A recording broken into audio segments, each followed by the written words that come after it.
La maîtrise du pinceau, venue de la calligraphie chinoise, l'explosion des couleurs, puisées chez les impressionnistes et dans l'art moderne.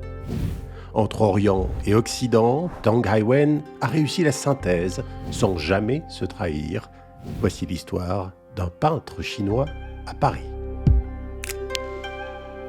L'intérêt de l'œuvre de Tang Haiwen, peut-être le choc qu'on peut avoir en découvrant l'œuvre d'un artiste chinois formé à la peinture occidentale et qui, presque malgré lui, perpétue la tradition de la peinture chinoise en allant vers quelque chose qui nous fait penser à l'abstraction. On est vraiment dans une sorte de double formation, de double culture qui l'intègre. Tang Haiwen est né en Chine en 1927. 10 ans plus tard, au moment de l'invasion japonaise, sa famille s'exile au Vietnam. Le jeune Tang étudie au lycée français de Saigon et à 20 ans, il entame une grève de la faim pour arracher à sa famille l'autorisation de partir pour la France. Ils acceptent à condition qu'il y fasse des études de médecine. Mais arrivé à Paris, en 1948, Tang Haiwen s'inscrit en lettres à la Sorbonne et étudie l'art à l'Académie de la Grande Chaumière. Il s'intéressait déjà à la peinture chinoise puisqu'il avait déjà étudié et lu le traité de la peinture de Chetao. Et puis son grand-père l'aurait formé à la calligraphie également. Il est très curieux, il regarde tout.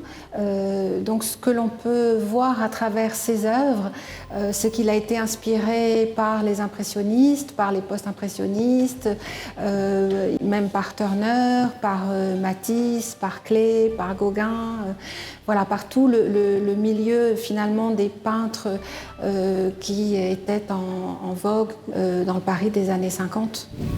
Mais très vite, Tang Haiwen se défait de ses influences. Il invente son propre style, où la calligraphie se fond dans la recherche de l'épure du trait, de la fluidité du pinceau.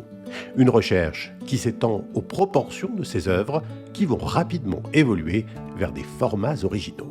Il va être un chercheur persistant, c'est-à-dire qu'il va essayer de renouveler ses productions sur différents formats. Il fera des diptyques dans les années 70, petits et grands. Et dans les années 80, il utilise également des triptyques, donc cette fois 3 éléments côte à côte qui peuvent se regarder individuellement par 2 ou par 3.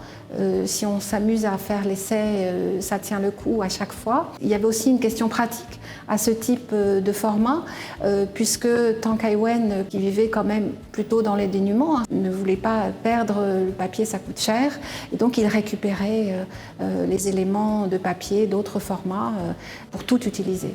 Car Tang Haiwen a vécu toute sa vie à l'économie. Ses parents lui ont rapidement coupé les vivres et par la suite, sa recherche artistique et spirituelle a pris le pas sur tout le reste.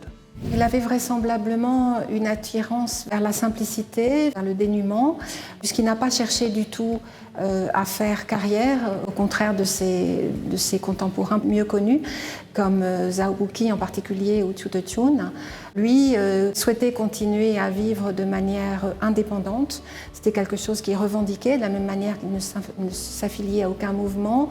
Il ne cherchait pas spécialement à exposer dans des grandes galeries. Il a même évité, on va dire, des opportunités qui auraient pu lui apporter la consécration et en tout cas la notoriété.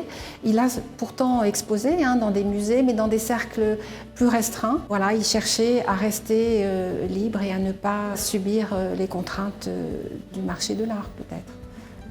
Tang Haiwen meurt du sida en 1991. Il avait 63 ans.